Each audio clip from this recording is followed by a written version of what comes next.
Yeah, the last 5.5 weeks have been all about consolidating winning habits for us in practice. And starting tomorrow, we add a new element, which is games.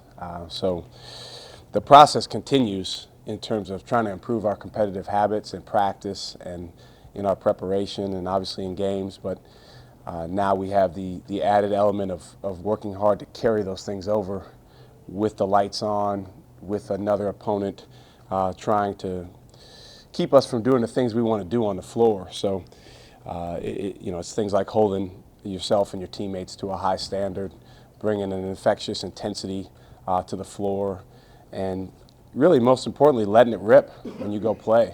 Not holding back, not playing not to lose or not to miss, but going to attack and understanding that you're probably not going to play perfect.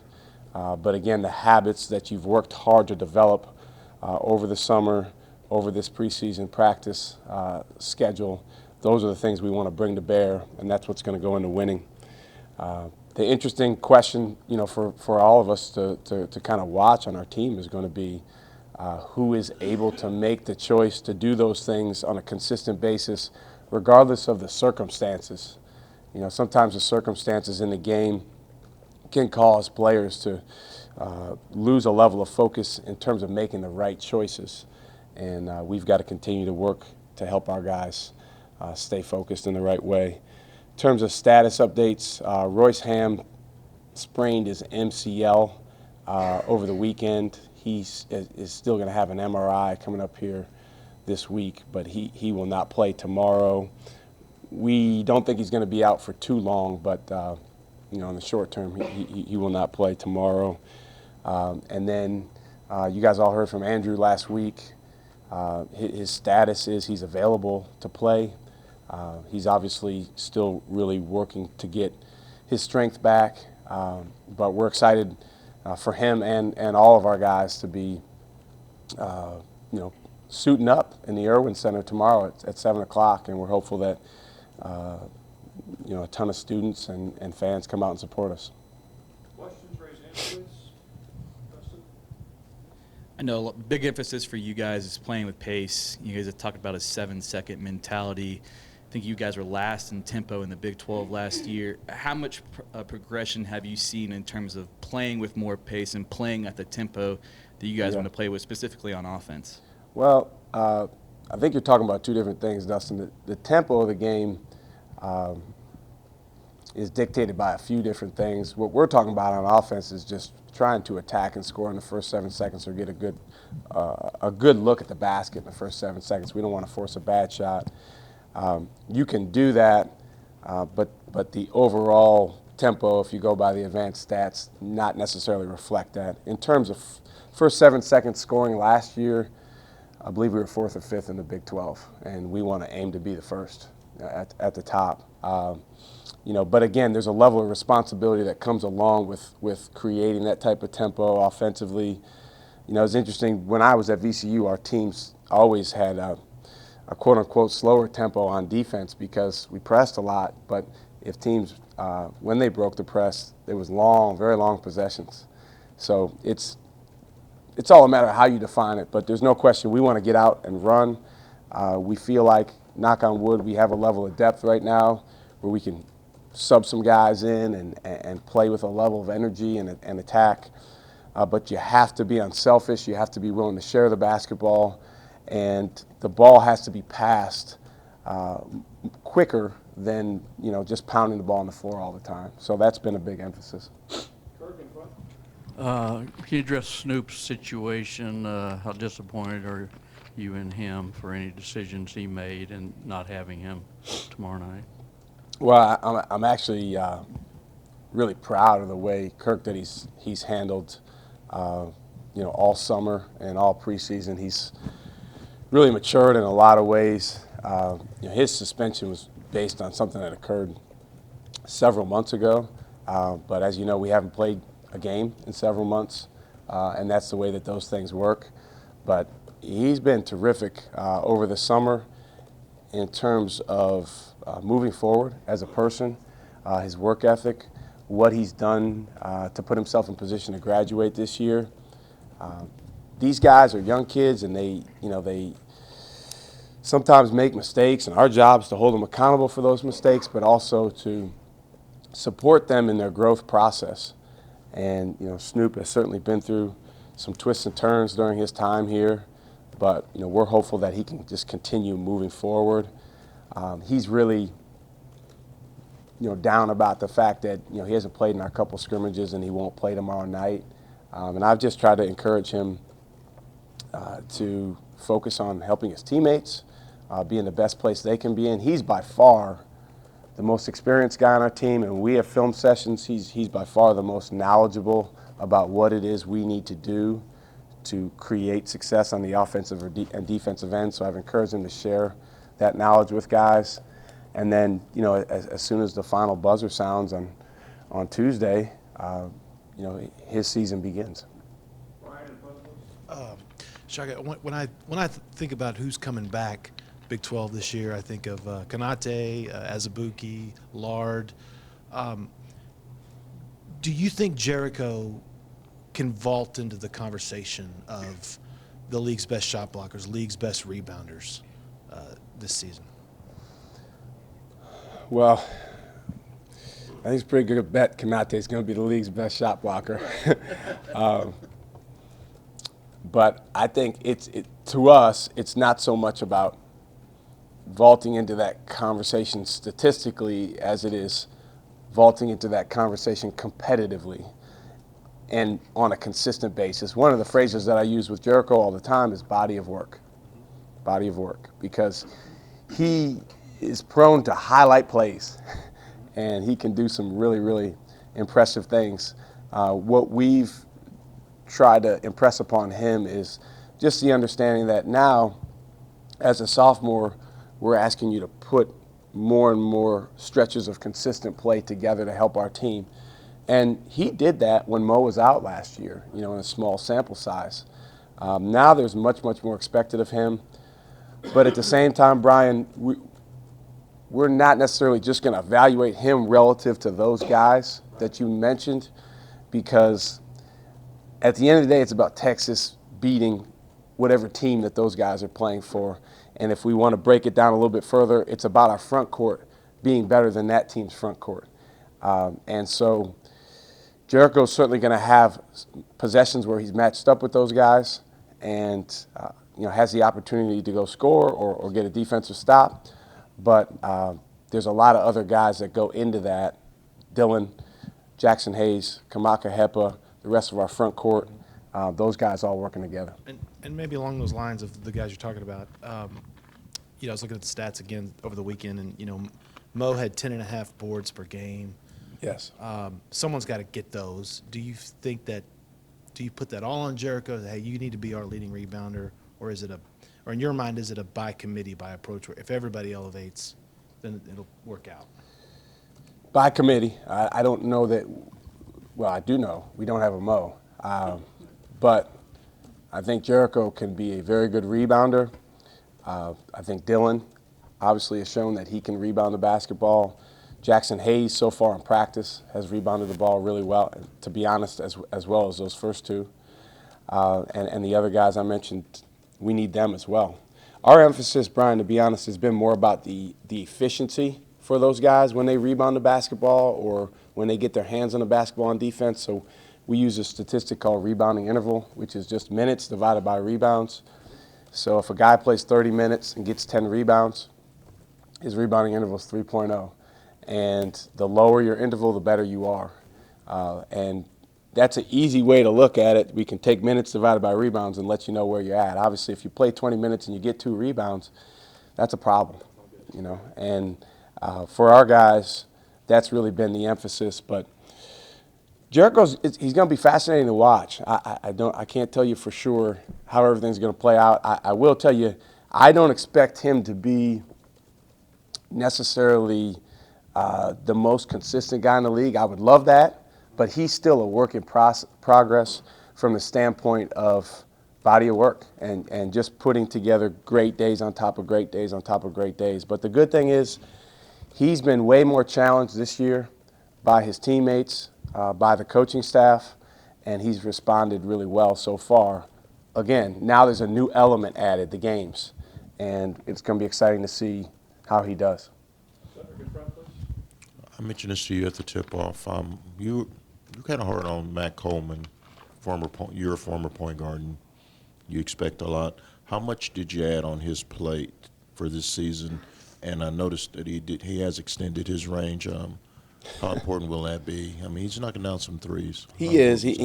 One of the things that's really important at that position is the ability to strike the balance between creating for other guys and then also taking shots when you get them and being aggressive offensively.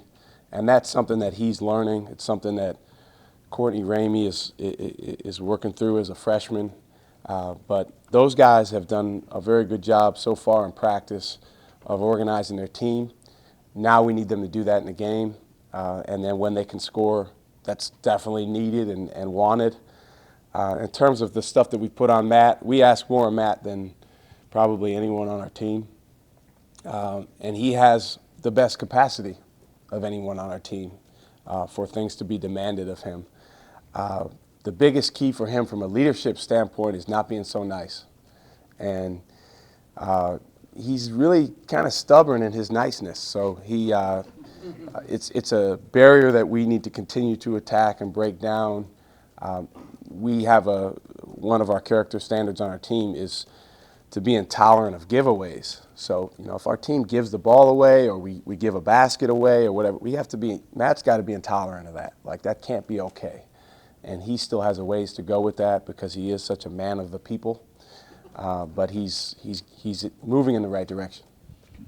And one more. What was your biggest concern from the scrimmages? Something that you saw that you thought that you'd probably be further along, but still needs work? It's a good question. I would say in one of our scrimmages, we were pretty darn good defensively, other than about a 3-4 minute stretch, and just so offensively. And then in the other scrimmage, we were pretty good offensively. I'd say at times very good offensively, but nowhere near as good as we need to be defensively. So I would just say consistency on both ends. The best teams find a way to be really good in both of those areas. And the teams that are just okay or just so, they tend to kind of take turns. Okay, we're gonna score now. Tonight we're gonna score the basketball so we don't have to guard as well. Or we're really gonna sit down and guard these guys, but struggling to do the right things on the offensive end. So, when you have younger guys, you have to teach them the importance of both of those things at once, and not necessarily looking up at the scoreboard and saying, well, we're up 6 or 8 points, so we can let off the gas. I think that's something that we really are going to need to develop over time as we're playing against other opponents, is an understanding of how to step on people's throats. Mark in front. Yeah, Elijah said yesterday it took him a while to, after being able to score on smaller guys at the other level, to make that adjustment, where he's trying to score against Bamba in practice or whoever. So what would you expect from him, and what have you seen from him? He's been good so far. It's going to be interesting to see how he carries over what he's done in practice in the games. It's interesting because he does come from a situation prior to coming to Texas where he was the leading scorer and he did take a lot of shots and he dribbled the ball a lot. And ironically, since he's been here, he's been at his best when he's been with the other really good players. Like when he's playing with the best players on the team, he plays the best. So he needs to understand that when he is in a group of guys that, maybe there's other guys out there that can do certain things, sometimes less is more for him. Always being ready to shoot, ready to attack, playing with a level of poise. He's very, very good shooting the ball when he's ready and when he's playing with that poise. But when he gets rushed because he's smaller, sometimes those shot opportunities are not as good or he doesn't make them as much. But I'm excited to see what he does. I'm excited for him just because, he went a long, long time without playing a basketball game anytime a guy transfers. And, now he finally gets to play. Mark, you have a follow-up? Yeah, is he able to, score? He was like a scorer at that level, be able to go inside on guys. Will he be able to do that, do you think? He was really good scoring, from outside, and then he was a really good finisher. At that level, I think obviously finishing is more challenging here because of the length and the shot blocking. But I think he'll be able to do it some. It's going to be fun to watch him evolve because I think as he plays 3, 4, 5 games at this level, he's going to learn as much as anyone. Not that he's the same as the freshman, but it's almost like a similar process of learning, okay, these opportunities are available. These more athletic defenders are going to close down this situation quicker, and how do I adjust and react to that? He's very smart. He watches a lot of tape. So I'm excited about how much he's going to be able to learn over the course of November and December going into conference play. Trenton in the middle. Yeah, Shaka, obviously this is year 4 for you here at Texas. How would you compare yourself as a coach from year 1 to now, and how have you changed, do you think? That's a good question. I learned a lot. I've learned a lot about our guys and, some of the buttons maybe that need to be pushed or some of the factors that go into their clarity of mind or lack thereof at different times. And then, trying to combine the individual components of coaching these guys with the team dynamic. I think that's been really, really interesting for me. Our sport, I think in a lot of ways, is a, it's a bit of a hybrid between an individual and a team sport in a lot of ways. And obviously the best teams are able to do it together. But there's so much now that is individualized. So I would say, I've learned a lot from that standpoint and hopefully grown closer with a lot of the guys that have been around for a little while, guys like Snoop, and learned how to help them better. Steve in the back. Hey, Coach, how are you?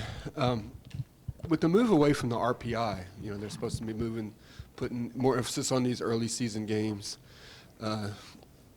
as a ranking of the teams. How does that affect you as a coach? I mean, I know you've got a pretty stout schedule early on, but you also use that early part of the year usually to whittle down a rotation and get guys ready to go. Does that change your mentality at all?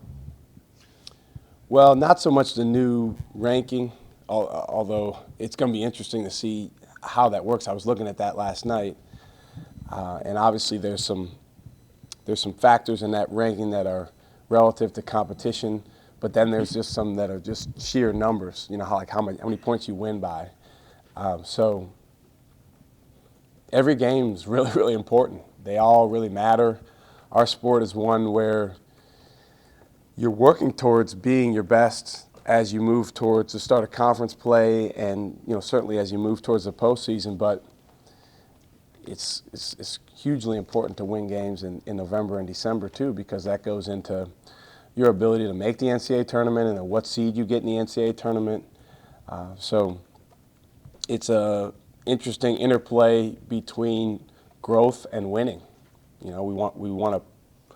Those are 2 of our 3 core values. We want to really, really push our guys to grow on a daily basis. But tomorrow night we want to win, and that game is just as important from an NCAA tournament standpoint as a game in February or early March. So getting young guys to understand that, but at the same time, just go play. Because at the end of the day, you want guys to let it rip and go attack and be the best they can be. And if you do that, then those sorts of things take care of themselves. Jackson Hayes has been playing basketball his whole life. What's his basketball IQ? And you kind of see him really kind of not so much taking the league by storm, but really kind of being a secret weapon. It can be really good. Yeah, he won't be a secret for much longer. He's going to be really, really good. It's one of those things, Kirk, where he needs to continue to grow and learn on a daily basis and then be the best he can be today. But as much or even more than anyone on our team, he has an extremely bright future. You're talking about a guy who really grew up with a football background. His dad played in the NFL for 12 years. He's a coach for the Cincinnati Bengals. But his mom was a phenomenal basketball player, so there's certainly some basketball emphasis as well. But didn't play AAU basketball until after his junior season. And during his junior season, he played 6 minutes a game. As a freshman, he was on the B team. He claims he's the only guy at his school to ever have a dunk for the B team. So I don't know if that's true or not. But and he's still growing. His body's still developing. He's gained about 15 pounds since he got here. He's got this great frame where in a matter of time he's going to be 250 pounds. But it does take time. You know, that doesn't just happen. And he's a guy that, you know, we expect him to do some really good things this year, but we also know that at times he's going to have struggles like any other freshman. But one of the best things about Jackson is anytime he struggles or anytime he has a tough day, he always comes back with an attitude of something to prove and to do better. And that's a really good sign. Because I tell these freshmen all the time, the key to your freshman year is how you respond when things don't go your way. And so far, his response has been terrific, and he's a fast learner. You've recruited Matt for a long time. You've known him since he was a sophomore in high school, maybe even earlier. Did that long-standing relationship that you had with him before he even got to Texas allow you to be hard on him and to tell him to be harder on his teammates? And then also, what does Eastern Illinois bring to the gym tomorrow? Well, the relationship allows me to tell him the truth with no sugarcoating, and you know, he seeks out accountability and allows us to have a relationship that is defined by clarity of communication both ways. That doesn't mean that we always agree. That doesn't mean that he's perfect, but at least we can always go back and forth and communicate about what's best for the team and how he needs to move forward. And that's really, really powerful to have that on your team. In terms of Eastern Illinois, they're really well coached. Probably the biggest thing that I take out of watching their games from last year, obviously with this being the opener, I haven't seen this year's team yet. But the biggest thing that I take out of watching their games is they do a really good job from game to game planning and maybe being a little bit different than they were the game before based on the opponent and based on what they're trying to take away from the opponent on their defensive end, and then the way that they're trying to exploit the opponent offensively. So we need to make sure that we work towards being the best version of us instead of trying to put all of our emphasis on counteracting something that they're doing, because they may do something completely different.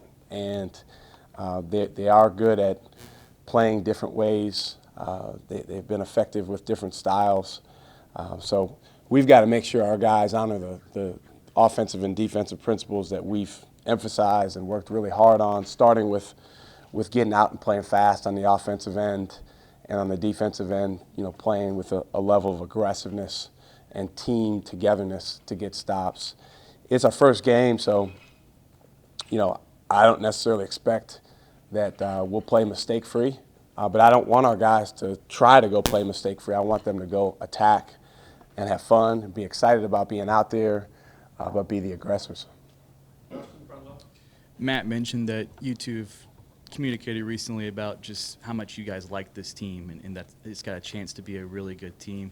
How confident are you, based on what you've seen this offseason, that you guys can reach that potential this year?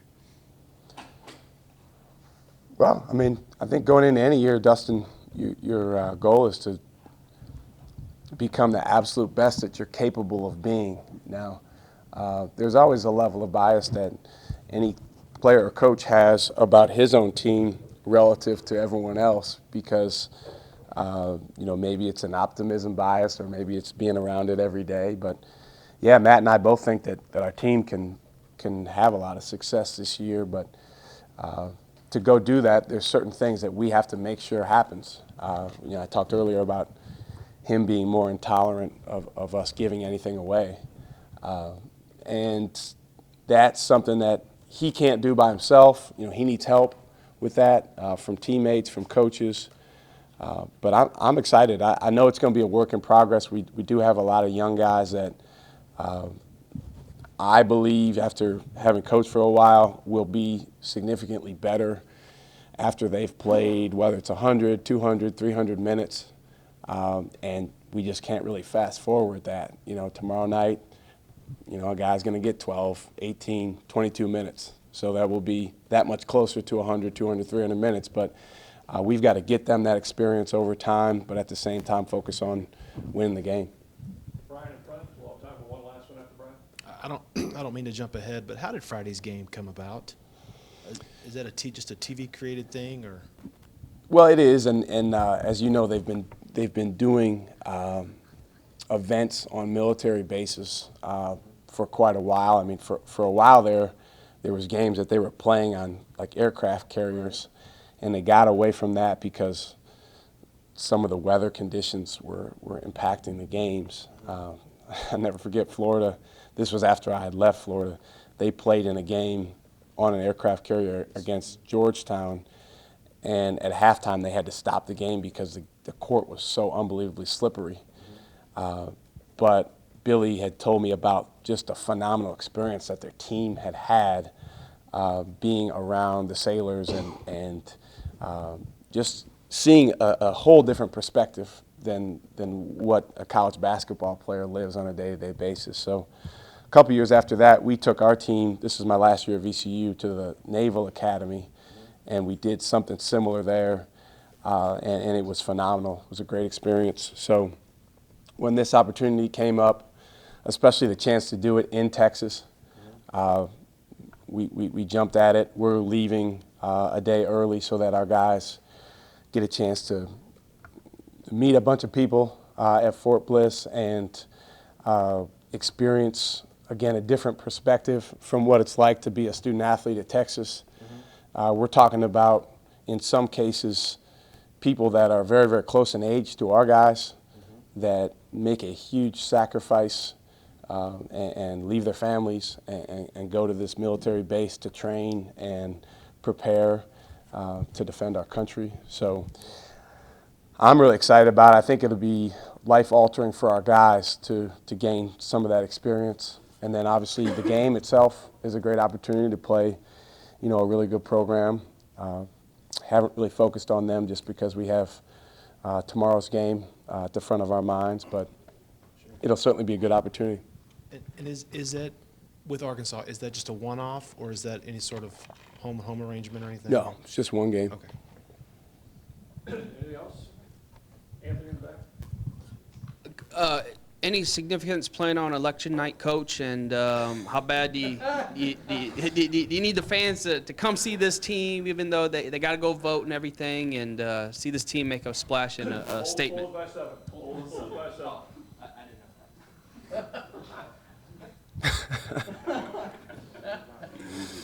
I've learned my lesson.